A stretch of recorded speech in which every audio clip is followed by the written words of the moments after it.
దేవుడు మనతో మాట్లాడతాం ఏంటి చెప్పండి నాకు? వాక్యము దేవుడు మనతో మాట్లాడతాం.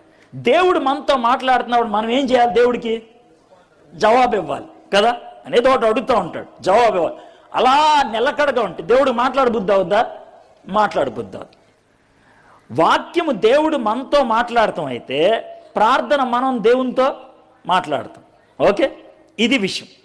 అయితే కొంతమంది ఏం చేస్తారంటే వాక్యం చదవరు, వీళ్ళే మాట్లాడేస్తూ ఉంటారు. అప్పుడు అరే ఒకసారి నన్ను జవాబు చెప్పలేరు, నువ్వు ఆగు ప్రభా, నువ్వు ఆగు అని అంటాం. ఇక ఆయన ఏం చెప్తాడు? ఆయన మనం లొల్లడా ప్రార్థన చేసేసి, అర్థమైందా, ఆయన చెప్పేది వినకుండా వచ్చి మీరనే మాటలు చెప్తాం. సార్ ఎంత ప్రార్థన చేస్తున్నాను తెలుసా, జవాబే రావట్లేదు కాదు, ఎంటలేదు. నువ్వు వాడు ఉంటే కదా వినటానికి, నువ్వు అడిగేసి వచ్చేస్తున్నావు. ఇప్పుడు ఇది ఎలా ఉంటుందంటే